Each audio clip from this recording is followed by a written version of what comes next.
ஜெய் வாராகி, ஜெய் ஜெய் வாராகி. நம்ம டிவியை சப்ஸ்கிரைப் பண்ணுங்க, பெல் பட்டனை அழுத்துங்க. சிவாய நம. திருச்சிற்றம்பலம். எல்லாம் வல்ல அம்மையப்பனாக விளங்கக்கூடிய உமா மகேஸ்வரனுடைய பாதார விந்தங்களையும், என்னுடைய குருநாதரையும், ஆதித்யாதி நவகிரகங்களையும், என்னுடைய உபாசனை தேவதை, இந்த நாயடியின் கனவிலும் நனவிலும் நித்தம் நித்தம் பூஜை செய்யக்கூடிய என்னுடைய உபாசனை தேவதை அன்னை ஸ்ரீ வாராகி அம்பாளுடைய மலரடிகளையும் பணிந்து உலகம் முழுவதும் வாழக்கூடிய என் அன்பு பக்தர்களே அனைவருக்கும் இனிய ஆடி மாத வாழ்த்துக்கள். ஜெய் வாராகி, ஜெய் ஜெய் வாராகி. ஆடி மாத ராசி பலன்கள். பொதுவாக தமிழ் மாதத்தில் தான் வேல்யூ அதிகம். நாம் கணிக்கக்கூடிய ப்ரெடிக்ஷன்ஸ் எல்லாமே பஞ்சாங்கத்தை அடிப்படையாக கொண்டது. அப்போ பார்க்கும்போது தமிழ் மாதம்தான் இந்த சூரியன் ஒவ்வொரு மாதமும் ஒவ்வொரு கட்டம் மாறிக்கிட்டே இருப்பார். அப்போ இந்த ஆடி மாதம் சூரிய பகவான் சந்திரனுடைய வீடாக இருக்கக்கூடிய கடகத்தில் பிரயாணம் செய்கிறார். பாருங்க, சூரிய பகவான் சந்திரனுடைய வீட்டில்.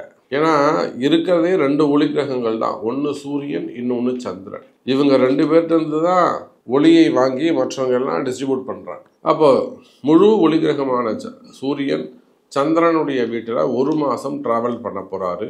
இதில் என்ன நிகழுது அப்படின்னு பார்த்தீங்கன்னா, புதன் பகவான் வக்ரம் அடைகிறார். இந்த ஆடி மாதம் முழுவதுமே புதன் அஸ்தங்கமாகி நம்ம பார்த்துருப்போம். சூரியனோட ஒரு கிரகம் ரொம்ப நெருங்கி வந்ததுன்னா அஸ்தங்கமாயிட்டோம். ஆனால் இந்த முறை ஆடி மாதம் புதன் கிரகம் வக்ரம் ஆகுது. அதே போல் சனி பகவான் அவரும் வக்ரம் அடைகிறார். அப்போ இந்த சனி புதன் 2 கிரகங்கள் வக்ரம் அடைகின்றன. எப்பொழுதும் போல ரிஷபத்தில் சுக்கிரன், மிதுனத்தில் குரு பகவான், மற்றும் ராகுவும் கேதுவும் சிம்மத்தில் கும்பத்திலையும் இருக்கிறாங்க. சிம்ம செவ்வாய். இந்த ஆடி மாதம் மிக சிறப்பான மாதமாக அமைய போகுது.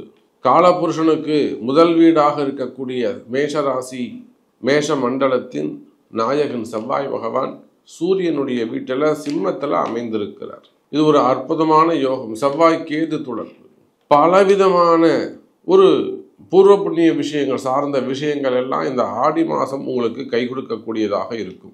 அப்போ உங்கள் ராசிக்கு என்ன நடக்க போகுது, உங்களுக்கு என்ன கிடைக்கும், உங்களுக்கு என்ன ஸ்ட்ரகிளிங்காக இருக்கும், எது தடையாக இருக்கும் அப்படிங்கிறத பிரீஃபாக டீட்டெயிலாக உள்ள பார்க்கலாம். பாருங்கள். அன்பார்ந்த கும்ப ராசி அன்பர்கள், அற்புதமான கால நேரம். ராசியில் இருக்கக்கூடிய ராகுக்கு திரிகோணத்தில் நிற்கக்கூடிய குரு பகவான். பொதுவா கும்பராசி அன்பர்களே, இது ஒரு மிகப்பெரிய வளர்ச்சிக்கான காலம். நீங்கள் சற்றும் எதிர்பார்க்காத பல நன்மைகள் ஏற்படக்கூடிய காலம். இன்னும் சொல்ல போனா கும்பராசி அன்பர்களே, மிகப்பெரிய வாய்ப்புகள் வந்து சேரும்.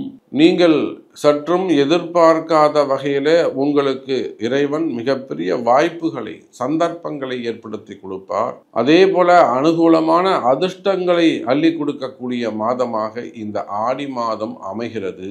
கும்பராசி அன்பர்கள், 7ஆம் அதிபதி 8ஆம் இடத்துல இருக்கிறாரு. மறைமுகமான வாழ்க்கை. மறைமுகமான வாழ்க்கை அப்படின்னா என்ன அர்த்தம்? ஒரு வேலை செய்கிற இடத்துல, பிஸ்னஸ் பண்ற இடத்துல, அல்லது தொழில் பண்ணக்கூடிய இடங்கள்ல, அல்லது மறைமுகமா ஒருத்தருக்கு தெரியாம வாழக்கூடிய வாழ்க்கையாக இருக்கலாம், அல்லது தொழில் அது பெண்களோடு சேர்ந்து வாழக்கூடியதாக இருக்கலாம். அந்த மாதிரி மறைமுகமான வாழ்க்கை அது சேர்றது இல்லை, அதில் வரக்கூடிய பிரச்சனைகள் அதுல இருந்து காப்பாற்றுறது. அது இல்லாம தொழில் செய்யக்கூடிய இடங்கள்ல ஏதேனும் பிரச்சனைகள் ஏற்பட்டு வியாபார ரீதியாகவோ, போட்டி பொறாமைகளாகவோ, பதவிகள் கஷ்டப்படக்கூடிய கும்பராசி அன்பர்கள். தொழில் சூப்பரா பண்ணிட்டு இருந்த சாமி, பிசினஸ் சிறப்பா பண்ணிக்கிட்டு இருந்தேன், திடீர்னு இந்த மாதிரி ஒரு பிரச்சனை வந்து போச்சு, அதனால கொஞ்சம் தள்ளி வர வேண்டிய சூழ்நிலை, நான் தள்ளி வந்துட்டேன் அப்படின்லாம் வியாபாரத்தை விட்டு விலகி வந்திருக்கலாம், ஒருத்தர்கிட்ட ஒப்படைச்சிட்டு வந்திருக்கலாம், இல்லை மொத்தமாகவே அதை க்ளோஸ் பண்ணியிருக்கலாம், இல்லை திரும்பவும் அதை காப்பாற்றணும். எப்படியாவது நம்ம அந்த தொழிலை காப்பாற்றிடணும், வேலையை காப்பாற்றிக்கணும். இது வேலை செய்கிற இடமா இருக்கலாம், பிஸ்னஸ் பண்ணக்கூடிய இடமா இருக்கலாம். திடீர்னு இப்படி ஒரு பிரச்சனை வந்துடுது சாமி. கும்பராசி என்பர்களே, அதிக கவனம் தேவை. உங்க ராசியில ராகு இருக்கும் வரை அப்படின்னா 2026 கம்ப்ளீட்டா 2027 பிப்ரவரி மாதம் வரையிலுமே கூட எந்த ஒரு விஷயத்திலும் அதிக அக்கறை, அதிக கவனம் தேவை. நல்லது நடக்கிற மாதிரியே இருக்கும், ஆனா இந்த ராகுவானவர் தேவையில்லாத பிரச்சனைக்கு தரத்தரன்னு ஈத்துன்னு வந்து விட்டுருவாரு.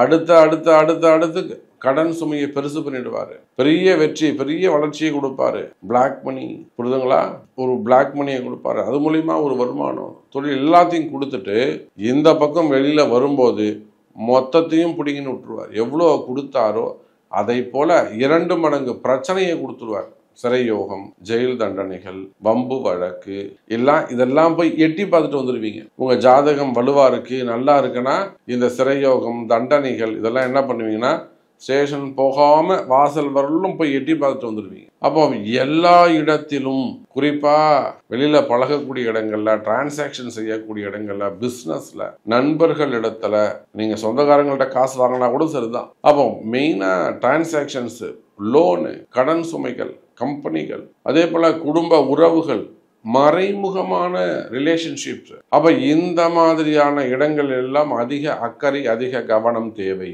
மெயினா பதவி போட்டிகள், போஸ்டிங்ஸ், அதில் வரக்கூடிய ப்ராப்ளம். இன்னும் சொல்ல போனா வேலை நிமித்தம் நீங்க எந்த தொழில் அல்லது எந்த ஜாப் பண்றீங்களோ அது ரிலேட்டடா அது கொடுத்த வாக்குறுதி, எப்பயோ ஒரு வாக்குறுதி கொடுத்துருக்கலாம், அதை வச்சு இப்போ உங்களுக்கு என்னைக்கோ செஞ்ச தப்புக்கு இன்னைக்கு ஒரு கேஸ் போடுவாங்க. புரியுதுங்களா? எப்பவோ நடந்திருக்கும் அது. அதையும் இதையும் இப்ப கனெக்ட் பண்ணுவாங்க. ஏன்னா 7ஆம் அதிபதி 8இல், 7ஆம் அதிபதி 6ஆம் இடத்துல, அதுவும் யாரோட சேர்றாருங்க? உங்களுக்கு கும்பத்துக்கு 5, 8 கூடையவரோடு இணைகிறார். அப்ப 6, 8 சம்பந்தப்படுது. அப்ப 6, 8 சம்பந்தப்படுமே. ஆனால் உலகம் முழுவதும் வாழக்கூடிய கும்பராசி ஒரு விசா ப்ராப்ளமா இருக்கலாம், விசா என்கொயரிகளாக இருக்கலாம், வெளிநாடு போறதுக்காக நீங்க ட்ரை பண்ணியிருக்கலாம், அங்க விசா கிடைக்காம இருந்திருக்கும், இல்லை அங்கே ரினியூவல் ஆகியிருக்காது. ஸோ அல்லது பிஆர் அப்ளை பண்ணியிருப்பீங்க. புரியுதுங்களா? ஒரு பிஆர் அப்ளை பண்ணியிருப்பீங்க, அது உங்களுக்கு சரியா அமைஞ்சிருக்காது. நான் இன்னும் எத்தனை நாள் இங்கே இருப்பேனா அல்லது ஊருக்கு வந்துடுவேனா, எனக்கு இங்கே வேலை கிடைக்குமா, இந்த மாதிரி ஒரு மதில் மேல் புனையாவே இருக்கும், டபுள் மைண்டாவே இருக்கும். ஸ்ட்ராங்கா உறுதித்தன்மையோடு அது தெரியாது. இதுதான் நடக்கும், அதுதான் நடக்கும்னு அது உண்மை தெரியாது. அப்போ அந்த மாதிரியான பிரச்சனைகள், விசா சம்பந்தப்பட்ட பிரச்சனைகள், அந்த ரினியூவல் சம்பந்தப்பட்ட என்கொயரிகள், பொதுவாகவே என்கொயரிகள், ரைடு, தேவையில்லாத வம்பு வழக்குகள், அதனால வரக்கூடிய பிரச்சனைகள். அப்ப இந்த மாதிரியான பிரச்சனைகள் எல்லாம் இருக்குமேயானால் கவலை வேண்டாம். கும்ப ராசி அன்பர்களே, அதுக்கெல்லாம் வழிபாடுகள், பிராயச்சித்தங்கள் கை கொடுக்கும், வழிபாடுகள் கை கொடுக்கும். குறிப்பா உங்க வாழ்க்கையில் ஏற்படக்கூடிய மாற்றங்கள் அல்லது நீங்க எடுக்கக்கூடிய முயற்சிகள்ல வரக்கூடிய பிரச்சனைகள், அதே போல தொழில் போட்டிகள், தொழில் எதிரிகள், செய்வினை கோளாறுகள், மாந்திரீக தோஷங்கள் அல்லது பூமி தோஷங்கள், இடதோஷங்கள் ஏற்பட்டிருக்குமே. ஆனால் அவையெல்லாம் கூட வழிபாட்டுக்குரிய மாதம். அவ ஏதோ ஒரு ரூபத்துல, ஏதோ ஒரு வடிவத்துல இந்த செய்திகள் உங்க காதல விழுமே. ஆனால் இதுதான் பாப விமோசனம்.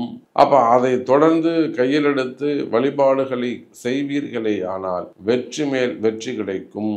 கும்பராசி அன்பர்கள். அப்ப ராசியில் இருக்கக்கூடிய ராகு தொழிலை அபிவிருத்தி செய்து கொடுப்பாரு, பெரிய பெரிய வாய்ப்புகளை எல்லாம் ஏற்படுத்தி கொடுப்பார். இன்னும் சொல்ல போனா தொழில வெற்றி, வாழ்நாள் வெற்றி, பிசினஸ் டெவலப்மெண்ட், ப்ராஃபிட் இன்க்ரீஸ் ஆகிறது, கேட்ட இடங்கள்லாம் பணம் கிடைக்கிறது, இதெல்லாம் ராகுவுடைய வேலை. ஆனால் கடன் அதிகரிக்காமல் பார்த்து கொள்வது சிறப்பு. கும்பராசி என்பர்களே, கடன் அதிகரிக்க கூடாது, கடனை குறைக்கணும். அதே போல 7ஆம் இடத்தில் இருக்கக்கூடிய கேது, குடும்ப பிரச்சனைகள், கணவன் மனைவி பிரச்சனைகள், ஒரே பையன் சாமி இப்படி இருக்கு, எனக்கு இந்த மாதிரி ஆகுது, குடும்ப பிரச்சனைகள், பண பிரச்சனைகள் இருக்குமே. ஆனால் அந்த குடும்ப பிரச்சனைகள், பண பிரச்சனைகள் எல்லாம் கூட விலகுவதற்கு வாய்ப்புகள் உண்டு. கணவன் மனைவியிடையே அந்யோன்யம் அதிகரிக்கும், தம்பதிகளிடத்திலே ஒற்றுமை மேலோங்கும். இன்னும் சொல்ல போனா கும்பராசி அன்பர்களே, குடும்பத்துல மகிழ்ச்சி, பிரிந்த உறவுகள் ஒன்று சேரும் என்பதை சொல்லிக்கொண்டு நிறைய விஷயங்கள் சொல்லலாம். ஆடி மாதம் உங்களுக்கு கை கொடுக்கும். உங்களுக்கு என்ன கேள்வி, உங்களுக்கு என்ன நடக்கணும், உங்களுக்கு என்ன தேவை என்பதை உங்க பிறப்பு ஜாதகம் தீர்மானிக்கும் என்பதை சொல்லிக்கொண்டு மீண்டும் வேறொரு அற்புதமான பதிவில் உங்களை சந்திக்கிறேன். நன்றி, நமச்சிவாயம். ஜெய் வராகி, ஜெய் ஜெய் வராகி.